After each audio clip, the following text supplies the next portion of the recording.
This is Second Act Sessions with Stephanie Carmody, a podcast celebrating second acts in life about embracing change, questioning the status quo, and having conversations that really matter.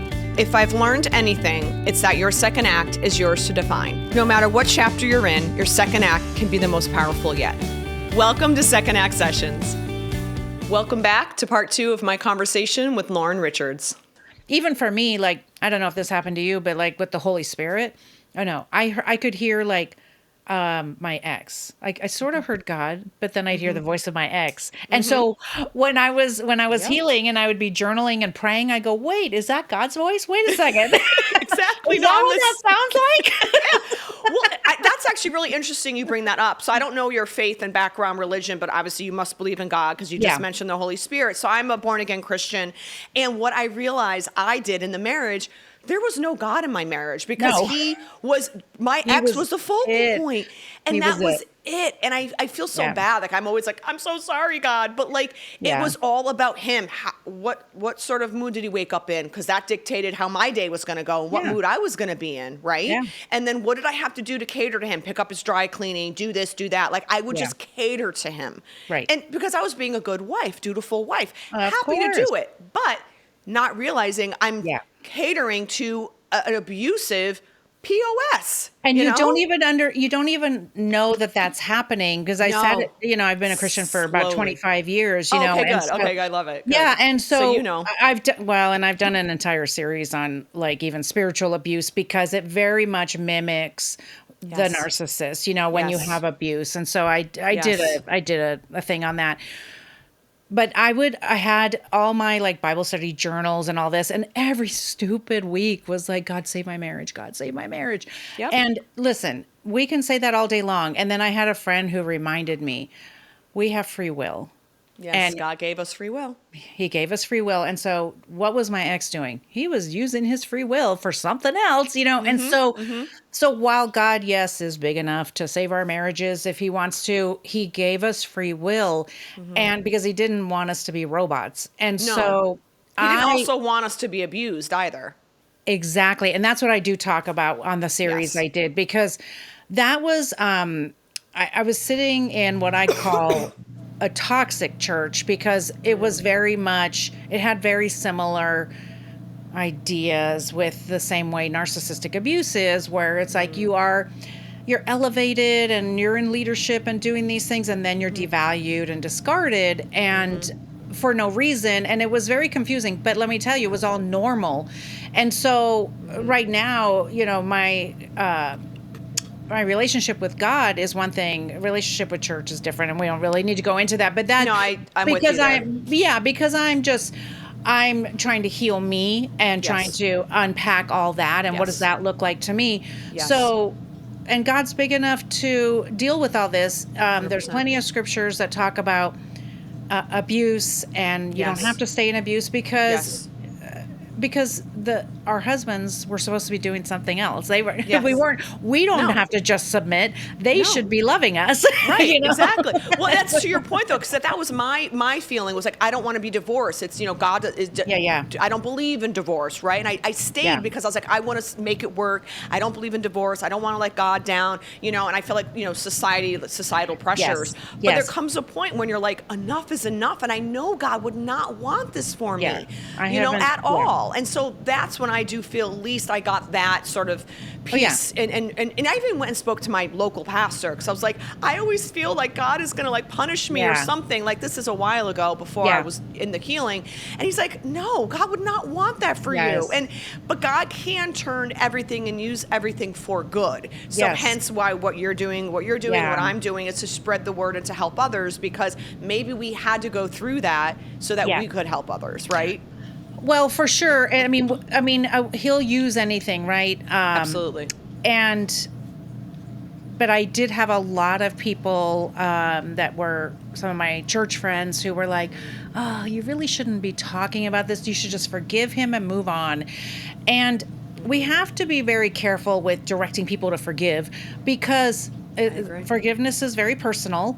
And cut this part out if you want, but when we're saying that if you don't forgive your ex for what he did to you, God won't forgive you, that I can't find any scripture for that. So that to me is very manipulative. And also, what I teach is you to start your healing, you don't have to forgive him. You can actually start your healing without forgiving him. And because what I think happens is forgiveness comes along for the ride.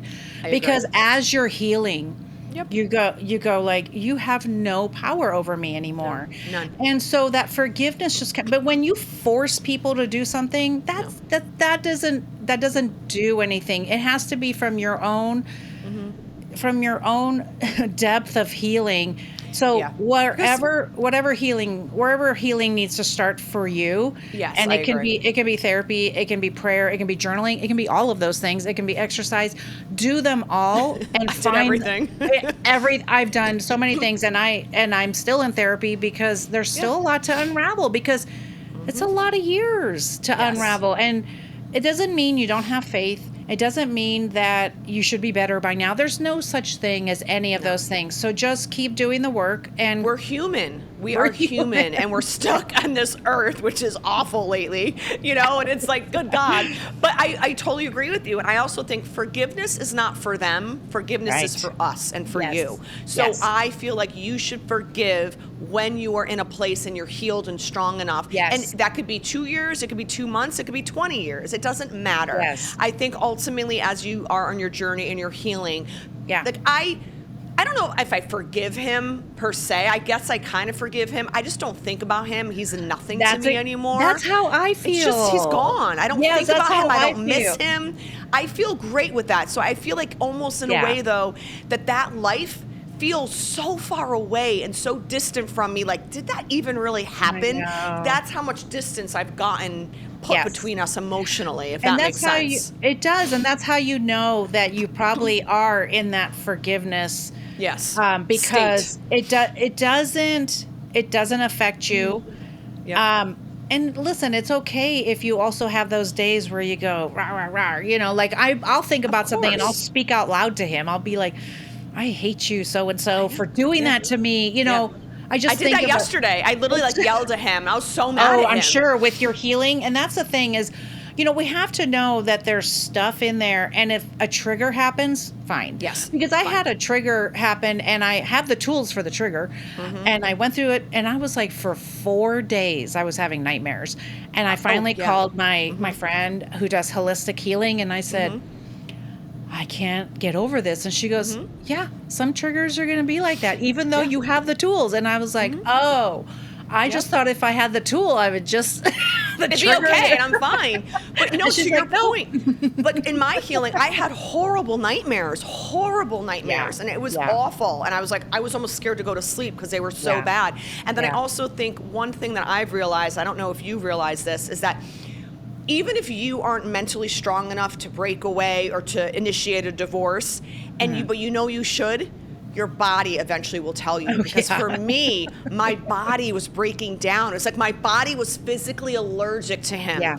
And I was so sick. I had stomach issues, back issues, you name it. I was just sick. And I realized it was my body reacting to this person and to the abuse. And as soon as we divorced and I went through the healing, I've been so much better. I've lost weight because I was holding on emotional weight. And I think that was a way of my body protecting itself. Have you come across that as well? Yeah, and it's actually proven that women will have autoimmune diseases, things like that. That's because what I have. Your body is nervous system. It's revolting. Yes, your body's revolting. You're in survival mode. You're dysregulated. Yeah, everything. You're so dysregulated. And so it's funny, when I have anxiety now, it's it's not over somebody walking in the door or keys jingling, stupid stuff like that you just... Or a text message. anything, and it's so... I have to say to myself certain times, I'm like, oh, nope, that loud noise, nope, that wasn't you. That wasn't for you. That's okay. Nope.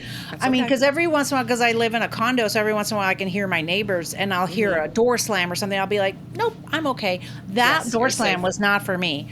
Right. It was, I'm safe. Everything's okay. And we have to talk to ourselves like that. And listen, I got through that trigger that fast. But that comes with healing and that comes with time. talking to people, don't burden your friends all the time because they can't help you with this all the time. That's why it's like, talk to one of us, listen to our podcast and all the things, watch videos. Yes. That's why I want to talk to women, because they're sitting around like us a couple years later and they still feel horrible, like they haven't done 1 inch of healing. And it's like, they may not know. What should I do? Am I just going to stop thinking about them? Well, we have to actively take those thoughts and reprogram them with positive thoughts. Yes. And that could mean lots of different things. Like, I've tried every single thing, but it could mean, I love journaling. Get it out of my brain, put it in there. And listen, even if it feels woo-woo or whatever, look, sometimes you burn the paper, you write a bunch of stuff, I hate you, this and that and the other, and you don't send it and you burn it.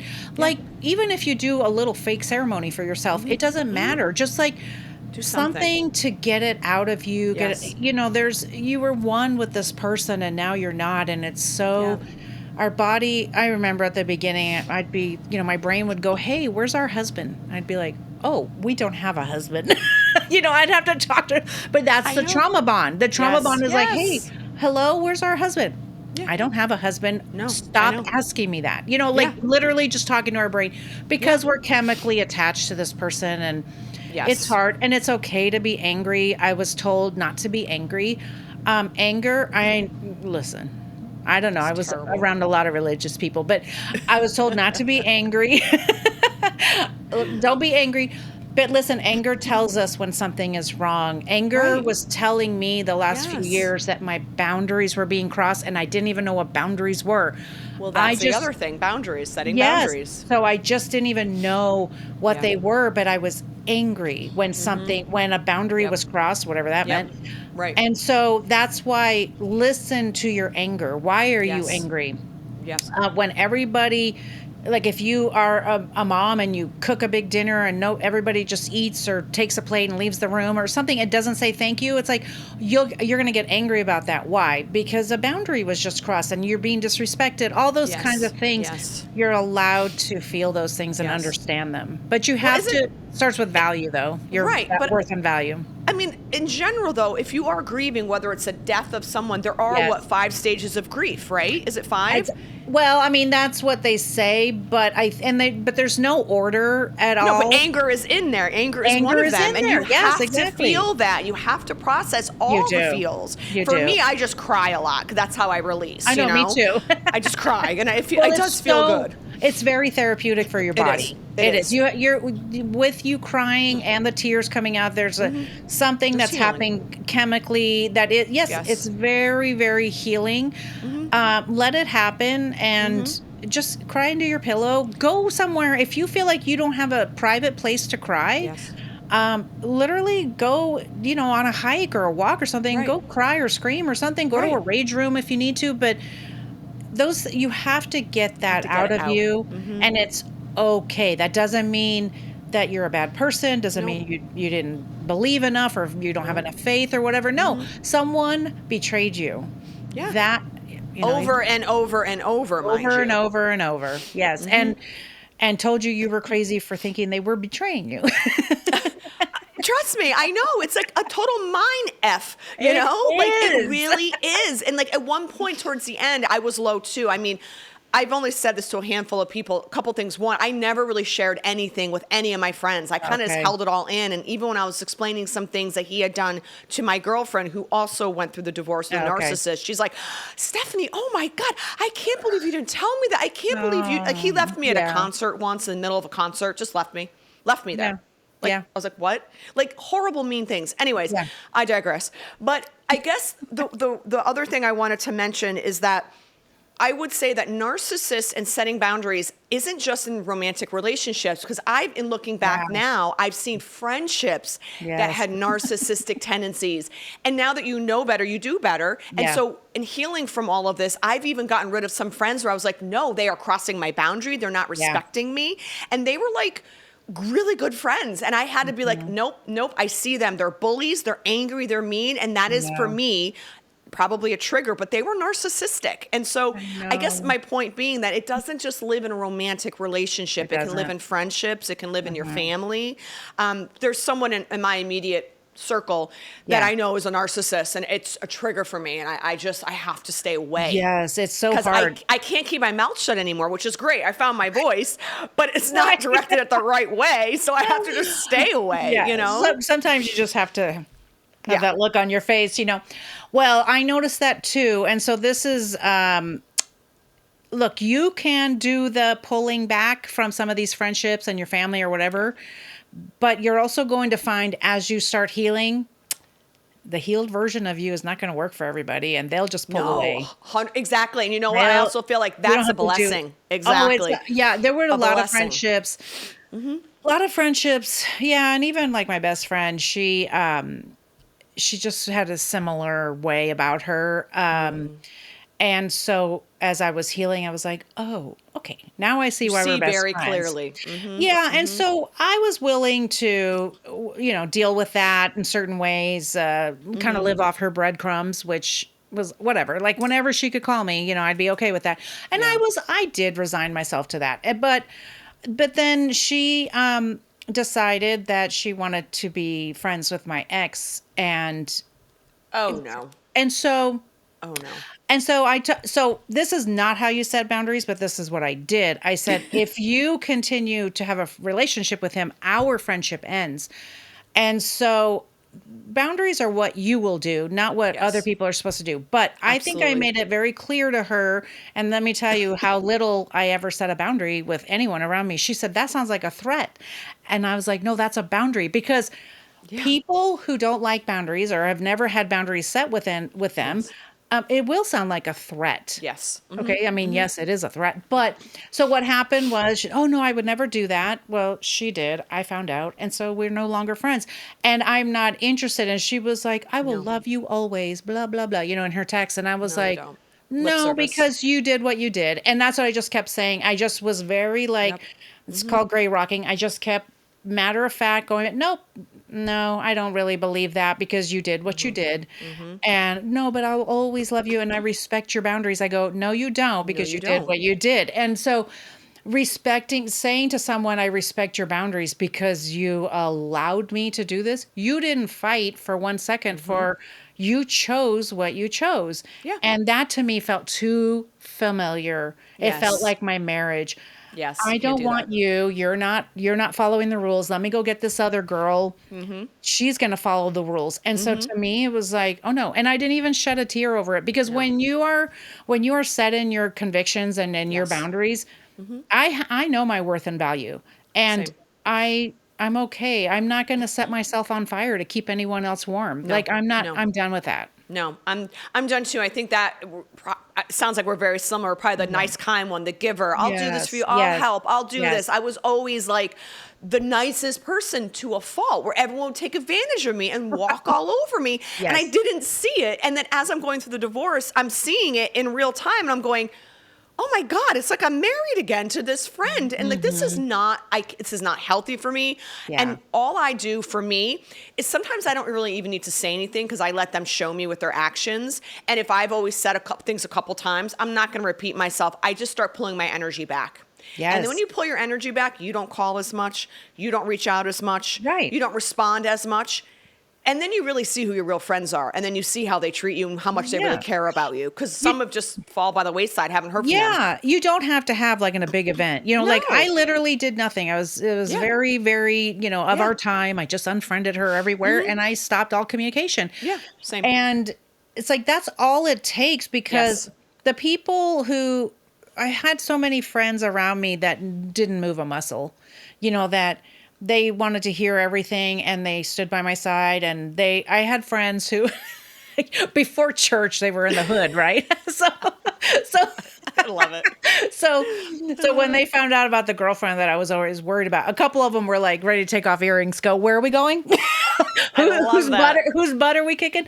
I think about that because they were dead serious. They were like, that's the kind of rage they felt. They're like, I don't care if I'm walking with God. This is where we're going to go take care of business, Right. It's my friend. I want to help you. Friend. That's loyalty. That's lovely. And to me, it's like, that was beautiful to me because I never had that 100%. Kind of support in my life. Yeah. No, we don't go to jail for anybody. So we don't go with no bodily damage, no property damage, so we don't do any of that stuff, but it was just sweet to me. But because then to have other friends who were like, well, it's you're divorced. It's okay that he's dating somebody else. And I'm like, she was in our marriage already. Like there were too many people in the marriage. Yeah, they're not getting this at all. They're missing the point. Yeah, and so people want you to explain yourself, and I always say you don't have to explain yourself. You don't have to have a reason to leave. You just have to know, do you want to live like this for the rest of your life? I couldn't do one more day. I couldn't even do one more breath. And so that's all you have to ask yourself. You don't have to check any boxes that we gave you. Like, this is a narcissist. You don't have to check a box. You don't have to do a thing.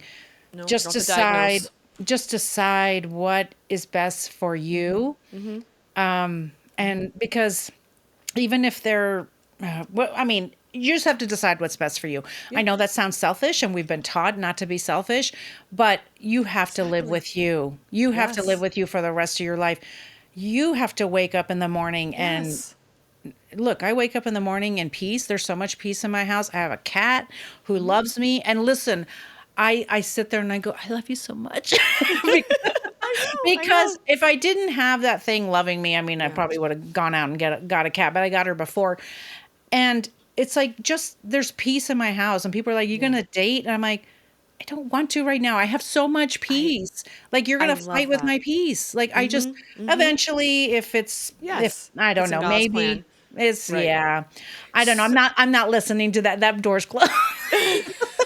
He's like, hey, do you want to date? I'm like, no, thank you. Not right now. No. Wait, so how long have you been divorced now? How many years has it been? Almost 3 years. 3 years. Yeah. Okay. So you and I feel like we're mirroring each other in so many ways. I feel like we're going to be best friends forever now. Let's do it. We have to. Because honestly, I only have one other close friend who's been through this, so she understands. You do feel alone because not everyone experiences this. Yeah. And so for me, even having someone like you who was in it even longer, like, it's just nice to have that person to talk to and connect with and have support. Yeah. The other thing I wanted to mention, as we mentioned all these crazy things, is that, so 3 years. So then where and when did you start in your healing then to be like, okay, I need to write a book, or because you have a book, and then also then the podcast. So tell me about that journey. Yeah. So I found out a few months after that we got divorced. So it was just a few months. And so I found out about the girlfriend, and I started unraveling things. And so the first thing I did was I was very petty on social media. So that's what I did. I literally just made sort of funny videos. I made videos sort of calling him out, not by name. I never do by name. Also, I think we were talking about that earlier and got distracted, but it's also in my book. My publisher put a disclaimer in there that, this may or may not be true. These stories may or may not be true. So I am protected that way, but whatever. He's not coming for me. I could say this. Certain things about it. But anyway, so I was just kind of petty on social media. So soon after that, I did want to talk to him because I was still delusional, thinking he's going to explain himself and tell me why he's dating her, But the first thing out of his mouth was, I hear you're calling me a narcissist on Facebook. And I said, yep. And he said, well, I guess if that's what you want to do with your life. And I said, yep, it is. And so thanks for giving me approval. And so they still act like they own you, right? Yes. So then I started healing. And so I was doing videos here and there. And some people around me were like, yeah, Laura, you probably shouldn't talk about him like that. You shouldn't talk about that. You shouldn't call it abuse. You shouldn't do this. You shouldn't do that. Same. Much. No, because all that does is protect the abuser. So, and my kids were okay with it. I asked them, like, hey, do you care if I'm making these videos or whatever? But I had a lot of people telling me not to. So then I started going through healing. And as I started going through healing, I had people around me as I was talking about my story, like going to divorce group and stuff, who were telling me, hey, did you know this Christian psychologist talks about her abuse? This Christian speaker talks about her abuse. And I watched the way they did it and was like, they're telling stories, and they're telling stories about their ex, but it's not slanderous or whatever. So it's the way we've been talking today. Right. And so I said, man, I think I want to do a podcast. And I have a friend who's a podcast producer, who's my producer. And she said, you're not ready yet. Really? She knew? Yes, because Wow. I was still going through a lot of healing, but we want to speak from our healing, not our wounding. Exactly. And I've talked to some people along the way who were like, I want to do a podcast. And I'm like, I go, can I give you some advice? You're not healed enough. There's no end game healing, right? There's no like, we are healed. There's none of that. Right. But when you're still speaking out of your wounding, Yes. and just ask somebody like, so anyway, she said, you're not ready yet. And so I did more healing. It wasn't like, once you do this, this, and this. No, it wasn't that. And one day we just had a discussion and she goes, yeah, you want to do it? And I was like, yeah. And I think this is what I want. So since she's a producer, she helped me put together the whole thing. And we just I started talking to women who were still in the middle of their mess and talking about stories that society has told us not to talk about. Yep. So I talk about grief. I talk about loss. I talk a lot about abuse. We talk about child abuse, talk about lots of things. Right. And then people who are helping others to heal, like either with coaching or I've had my friends on. Look, I've had my friends on and Me too. they tell their stories and just say like, this is what helped me. That doesn't mean that they're coaching anybody, but this is what helped me because healing isn't linear like we talked about. And it's also not the same for everybody. And so we have tons of ideas. And then, I had a really hard time with wanting to write the book, which was almost a year later because I thought like, I don't know. I don't want it to be like I get to tell my story. And so my podcast producer she said, no, you tell your story. And then the F you is the cherry on top. And so she says, but the rest of the Sunday is your story and it's your journey. And so Same. through my healing, I did a lot of journaling. And so my book is a collection of journals and then how I healed. That's amazing, right? And so how I'm in the middle of writing my book right now, which is so funny. That's awesome. And it's so funny. So I had my publisher is also in the same spaces. She talks about narcissistic abuse and so she really helped me put the book together and what I wanted to talk about and all these things. And that's great. So I hope it's good. I just wrote another one that's called You're Not Crazy, Reclaiming Your Sanity and Self-Worth After Narcissistic Abuse, because that's the biggest complaint, right? People feel like they're crazy because gaslighting is the biggest tactic that they use. So describe gaslighting for people who don't understand it, because people are always like, what is it? I'm like, I can't even explain it, but I can show you what it is when it happens. Yeah. So how would you describe it? Well, and I've heard this explained too, that they're not just lying, they're confusing you to make you think that what you've heard and what you even think is wrong. Wrong, yes. And so even if you said, hey, are we going to that dinner tonight? What are you even talking about? I told you I was going to the bar with my friends. Like, so it's lying, but with the intention of confusing you. Yes. And so to the point where you can be on your own in a restaurant or something with a friend and still be thinking about them. And you almost gaslight yourself because they've trained your brain so much. Yes. Well, maybe I did see that wrong. Maybe, so every time he would say to me like, sweetie, I'm not flirting with her. You're just being too sensitive or whatever. That was just a way for him to lie and manipulate the situation, which is considered gaslighting. And twist it and put it back on you because you're the one with the problem. You're the one who got it wrong. It's always about you. And it's like, always, what? No, that's... You'll hear that type of wording is like, you're overreacting. You always make such a big deal about everything. You're too sensitive. You're just too sensitive. I got that all the time. So all those words are gaslighting. That goes along with the gaslighting. Yeah. Yeah. Okay, good. I'm glad we explained that, people, because if anyone does that, walk away because it is awful. Like, it's awful. It is. Okay, so then you've written one book and you have another book out now, correct? Yes, and I have multiple books. I have lots of books because I do collaborative books. And so, so I've done tons of books. So on my website, you can get everything. Okay, great. So then I guess the other question I want to ask was, how did your ex affect your children? Because I have read so much about narcissists when they have children, they don't actually love their children. It's more like they hold them as if like they're a trophy or something. Yeah. So I wanted to, if you don't mind, whatever you're comfortable in speaking, it sounds like your kids are great and they let you do what you need to do, which is amazing. But I would say, like, how have you seen that dynamic?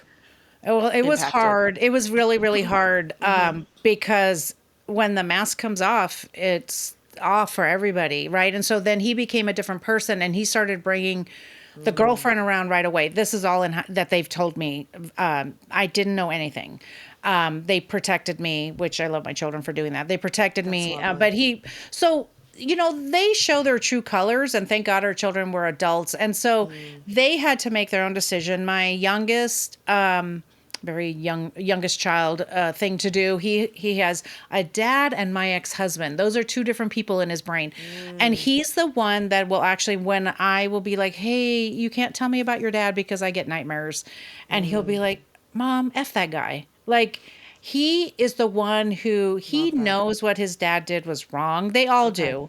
Okay. But they also have that, I want to have a relationship with him. Exactly. Yeah. And it sounds like he didn't do that to them. Was he not a narcissist to them, or did he as well exhibit that behavior towards them? I really think in a lot of ways he does exhibit a little bit of the narcissistic parent because we put a high demand on our kids. And I feel I've apologized. My kids and I have had tons of healing. Let me tell you. Good. That's great. Hear this. It's never too late to apologize to your children. I have thought of things from when they were like 9 or 10 years old and gone, oh, I'm so sorry I did that. And they're like, we're good. In fact, we're to the point where I can't apologize anymore because they are all done with me apologizing. Because they're like, we forgive you, knock it off. Well, because I think of things, and because I was a yelly, screamy mom because I was not supported because I was in abuse, and you didn't know My girlfriend was the same way. She's like, I feel so bad. All I did was yell at my kids. I'm like, Carmela, you have to forgive yourself because apologize. If you can, apologize to them because the dumbest things I will think of, and they're like, oh, Mom, we're good. But there was one thing that came on my heart, and I'm sure it was God dropping it in my heart, because I thought of something and I called my daughter and I said, hey, I really want to apologize for this thing in particular. I don't know why it came into my mind. She goes, I literally just told my therapist about that today and was wondering if you would ever apologize. And so that was God. That was a God win. That had to be a God thing. And so even if you don't believe in God, sometimes we get those promptings in our heart, and we just have to be vulnerable and say, I am so sorry that I take responsibility for being a yelly, screaming mom. They know why I was a yelly, screaming mom. Right. But I still feel bad. And so now I'm completely a different grandma. I'm a completely different grandma. Like I just love it. And it's, my kids kind of make fun of me. They're like, yeah, that's nice. And we would have liked to have that. Like, sorry, go to therapy. We do a lot of that. We say a lot of that to each other. My kids will be like, Mom, this is what's happening. And if you don't like it, go to therapy. I'll be like, okay, great. I'll call her. She's on speed dial. Exactly. Sometimes you have to make light of it all, right? And and laugh but they have permission, and they've given me permission to talk about things. And because at the beginning we had to unravel it all. But after that, we did say to each other, hey, let's ask permission before we start talking about it. So that way, in case one of us can't handle it. Yeah. So now there's not much to talk about. Right. They don't need to hear every dirty detail, and they get the gist about what their dad did, and they're dealing with it. And so it's been good. Right. And they're dealing with their own because, like you said, they have a different relationship with him than you did. It's a totally different relationship. So I get that. Yeah. One question I had, though, is because I hear this as well, too, that being exposed to narcissistic abuse really ruins your brain. Like it can do damage to your brain. Yeah. And can you enlighten us a little bit on that? Because I know they say like it hurts your brain and it can cause permanent damage. And then I'm always like, oh my God. So I'm trying to heal my brain, and making sure I'm not like, because there's some moments now that I don't know if it's my age, if it's ADHD or menopause, perimenopause. I do feel like my brain is still very foggy and clouded, and I get very overwhelmed at times. And working with this person I mentioned about yesterday, he's like, no, but that's all part of your trauma. Like that will affect your brain. So I wanted to kind of get your thoughts on that. I don't know. I have heard that, but I don't know anything about that other than when we continue, like if we do feel foggy, yes, we do have to go down the list. Is it menopause? Exactly. What is the list? Is it my ADHD? Going on? Yes. Is there ADHD stuff happening? Can we take some vitamins? But also then be honest with your therapist or whoever you're working with, you know, if you're doing something holistic, so that you can say, look, I'm still foggy headed. And, you know, if you're working with a trauma informed therapist, they might tell you, yes, that's expected. Yes. I have a friend who's been divorced about 11 years from a narcissist. And she said, you know, you're doing really well. I go, well, I don't feel like I'm doing that great some days. And she goes, yeah, I didn't feel good until like year 5. And I was like, oh, so I think we're thinking like, I know. Yeah. So it's a quick fix, quick heal. But yes, it's exactly. not. I mean, I wanted to be like, hey, I'm getting rid of the problem. And now I feel great. Yes. And I had friends who were like, no, you got to give yourself some grace and slow down.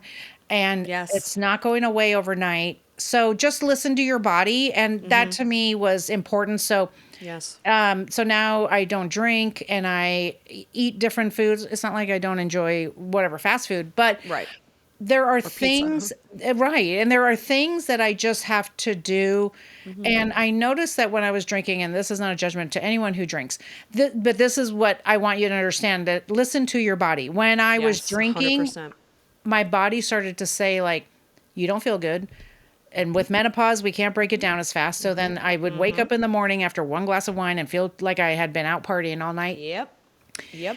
And I used to, my mind reminded me, you used to drink to escape what was happening with him. Yes. And so I was like, okay, well, let me try it. So I just been, it's not like I don't, but it's listening to your body and figuring out, what do I need to do on my healing journey? One day it's good, one day it's bad. Who knows? You know, you just got to try it. And every day is different. Like we keep saying, healing's not linear, because as soon as you feel like I'm good, I got clear from this, a week later, you're crying in the corner somewhere. You're like, what the heck? Where did this come from? But it's still in us. We just have to get it out. But I think to your point, you said earlier that about dating and peace, like I'm single. I do want a partner. I want my forever person who God will bring to me, who loves me and cherishes me, provide, protect, everything. But even though I'm alone right now, I'm not lonely. And that's a huge game changer. Like, and to your point, you said earlier, you have like peace. And for me, that's where this podcast was born. I was really in search of peace, love, and purpose. And peace initially was finding peace within myself and within my home. And in my healing, for me, that's manifested as redoing the kitchen and redoing this or painting this. And like that is like me taking control back of my home now. And that's been so healing. And then love is, I think a lot of times it was really just loving myself after feeling so low. And then purpose is the podcast and everything else I think you and I are both doing to give back and to have purpose. So I understand what you're saying when people are like, oh, about dating. And no. That's like the furthest thing from my mind right now. I'm trying to survive, you know, and enjoy this peace that I've now carved out for myself, you know, and it's very sacred to me. So I'm assuming you can relate. Yes, very much so. And so there is a difference, like you said, between being alone and being lonely. Yes. And I always remind women, and I'm talking on the internet, you were already lonely in your marriage. I was dying of loneliness. Isolation. Sleeping in a bed next to someone who was devaluing me and no longer talking to me, no longer wanting to have sex with me. It's like, you think I'm lonely now? I am not lonely. No, I'm alone, but I am not lonely. Thank you. So that's been my motto. we have to really love ourselves. Some people say, I just hate being alone. Ask yourself why, and really do the work. And I mentioned it on a comment with somebody, and somebody said, oh, I'm going to ask my therapist that. And I was like, okay, great. I'm glad I could help, you know, because I really feel like when we announce, oh, I'm just this way, or if you always like dismiss those kinds of things or say like, I just can't stand being alone, ask yourself why, because we have been taught that being with somebody means somehow that we won. You know, some people think that he got into a relationship right away, so he's the quote unquote winner or whatever. It's like, no. Like, no, that's the whole problem. People are like, oh, don't you want to date? I'm like, no, first of all, like I need to heal. I need to really understand myself and why did I even ever get into this situation, right? And so I know so many people that go, and I was one of them. I went from boyfriend to boyfriend to boyfriend to marriage. Like I could never be alone. And that's part of what my book is about, because I wasn't even self-aware. I didn't love myself. I was just kind of going through the motions, going through what society was like. You do this, you go to college, you get married, you have a baby, you buy a house. Like it was very scripted, right? Yes. It's like what you did. And I'm completely going against that now. And I haven't been happier. Like, sure, I still worry about the future. That's one of my big things I'm working on, providing for myself financially and all of that. Because I gave up my whole career, mind you, to get married. We left Manhattan. I was a senior vice president at my PR firm. And this is what they do, right? They want to control you. Yes. He's like, well, we couldn't find anything in Fairfield County and the surrounding areas. We looked and looked and looked. Of course, we couldn't agree on any home because he was difficult. Didn't like anything. I'm like, oh, good Lord. So I was like, well, finally, we can look up towards like central Connecticut, where I'm from originally. I'm like, but I'm letting you know, I may not be able to keep my job. Oh, not a problem. They're going to love you. It's going to work out. They'll let you work remotely, blah, blah, blah, blah. I'm like, okay, I'm just letting you know. Cut 2. We find a home, we buy a home, we finally agreed upon. I was like, I'll just take it at this point. Yeah. And I was like so done with looking. And I go and tell my boss, and wouldn't you know, sorry, this is well before COVID. This is 2010. Yeah. No one's working remotely. No one's working remotely. From New York, 2 hours away in Connecticut. No. That's not happening. No. And so I lost my job. But it was so much more than that. I lost my financial independence. Yeah. I lost my professional identity. So I lost so much in this marriage. Not only did I lose those materialistic things, I lost myself. And he gained everything. A home, beautiful home office because he worked from home, travel wherever he wanted to. His money went even further because we're not in Manhattan anymore. It's just mind-boggling. But so for me, they do that. They try to isolate you, make you, and I always wonder that too. It's like, well, I quit my job and he said he was okay with that. But they're not. They never are. They resent you. Yeah. And so it's so hard because, at the therapist, they're saying, yes, I fully support her, but then at home they're not. And that's to me is such a mind game. Yes. And it's so hard because that's what makes you crazy. You feel like you're crazy. That's what makes you crazy. And you were trying to make something logical out of an illogical situation. And so that's why when people are like, but if I just tell them this, this, and this, I'm like, look, I did that for 33 years. Do you think that he didn't understand how to treat me better? He did. He just couldn't do it because he didn't want to do it. Right. And so they don't care about us. They don't care. Do you think this person who goes out into the world, has a successful business, whatever, and is kind to other to strangers and other people, 100%. They can't figure out how to treat their wife? I bet they could. But give me a break. And so they don't want to, and they don't care about you enough. They just don't. But and who knows if they're treating the next person better? Maybe, I doubt it. They might just be doing the same thing, and they're just completely brainwashed because it's all new. So they're just going through all the love bombing, and it's like a vicious cycle. Truly, it is. It is. I mean, but I will gladly open my door to her when she shows up at my door, which I know she will. She will. Unfortunately, she will. At some point, she will. I mean, she might last as long as I did. Who knows? But I will gladly open the door to her and stick her on my podcast. Yeah, exactly, right? So then, in closing, because I know we've been talking for a while, like I said, I could talk to you for hours, truly. So what are you telling some of the people that you work with, right? Either you coach or advise? Like, what are some tips or sage sound advice that you try to maybe offer someone who's struggling with, whether it's a relationship or a marriage that they think maybe is a narcissist, or I just would love to know, like, what can we share today with our listeners to maybe encourage them to either get help or to know maybe some of the warning signs?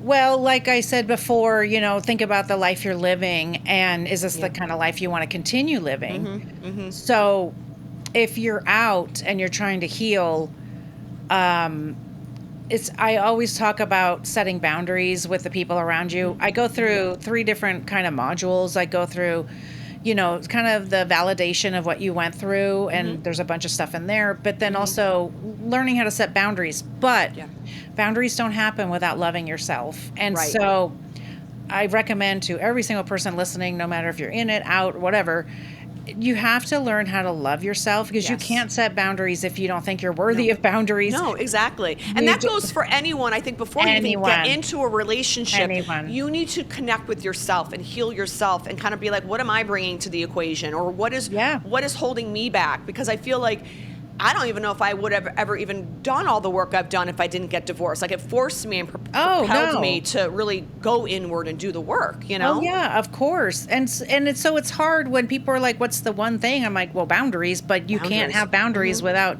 your value. Because I didn't have boundaries because I didn't think I was worth having boundaries for. People walked all over me. They did whatever they wanted. And I just allowed it because I was being the nice girl, the good girl, you know. Easy going, yep. So, don't ruffle any feathers. Yeah, so and then we work on dreaming for the future, because that's how we get them out of our head and get them out of our life, is really dreaming for the future. Because especially I work with women in midlife, and we get to this point where we say, like, is it too late? And it's not. If we're not dead, we're not done. So let's keep going. You can have second, third, fourth acts. Like, so that's the whole part of my podcast, is really to show that I'm not broken. I have so much more life to live and to give. And, you know, I've also, you know, for me, we didn't have children, which I think is a blessing. And I do feel God did that for me, so I wouldn't always be connected to him. But for me, it's okay. But I've given birth to so many other things. It may not have been a child. I'm like a fur baby mom to my dogs. And I've given birth to, I had my own wedding and event planning company. I still do. I now have my podcast. So I think it's just shifting the narrative and the way we're framing things. Like, giving birth doesn't necessarily need to have to be a physical child. We can give birth to so many different things in our life. So that's sort of how I'm processing it. And now it's amazing. And now you have the freedom to do anything you want. So think about all those years that you spent with somebody who was putting you down and saying, no, you can't do that. And, oh, you have this great job. Well, I'm going to find us a house so far away that you can't ever keep that job. And so, so, you know, that my therapist was really good about that, saying, like, say yes to a lot of things, not a lot of bad things, but a lot of good things, because listen, there's plenty of time for Netflix and wine, but ultimately it's not going to get you where you want to go. And so that's why you got to say yes to the other things too. It's like my ex was really into hiking. And so the first time somebody asked me to go hiking, I literally started crying. And so I told my counselor, and she said, I said, what am I going to do? She goes, you should probably go hiking and see if you like it. And I was like, oh. So true. I can't believe you're saying hiking, because that's so funny. My ex loved to hike, and I hate hiking. I hate being in the woods. I hate it. But the good wife always went. Anywhere he went, I did it. I was like a team player. And then I'll just share this brief story, and then we'll wrap it up. But we were in Lake Tahoe, because we took elaborate trips, mind you. Hawaii, Alaska. We went everywhere, spared no expense, because he didn't care, because it was something he wanted to do. Yes, exactly. Fine. Yeah. So I'm very spoiled. 4 seasons all the way. Like, that's the lifestyle we lived. He was a lawyer. He made good money. I wasn't working, because the other thing is, I was so resentful of him for taking me away. I dug my heels in. I refused to get a job. How funny. Because I was like, screw you. You took me away from all this. So I know you can afford for me not to work. Even my dad's like, don't get a job. Just don't do it. Like, he was also kind of spiteful too. So I was like, to you. Anyways, the point being, we were in Lake Tahoe, and it was like 100 degrees hiking in Lake Tahoe. I was dying. I was like complaining the whole way. He was like laughing at me, of course, videotaping me. And I was like, that's it. I'm done. I'm not doing this anymore. If you want to go hiking, go on your own. I don't care. And I think that's when I stopped being the dutiful wife and being so amenable. And like, that was like several years before. I was like, fine, if you want to do it, go right ahead. I'm not going. So I even then created the distance, because I was done bending over but for it was him. Intentional that, you know, that he would make you do something you don't like, etc. And we're trying to be good. And so, but he would never do anything that I didn't like, that he didn't like for me. No, do you know what I'm saying? It's not, always a double standard. Yes, always. Absolutely. And so, because my ex enjoyed hiking, I could only hike, you know, whatever, 4 or 5 miles or whatever it was, right? But he wanted to go on longer hikes and kayaking trips and all this stuff. And I'd be like, no, that's not my thing. So the way I was, quote unquote, punished was he would invite the girl. And so this is what, in the face. And so this is what people don't understand. It's like, was I told you're terrible, blah, blah, all these things, right?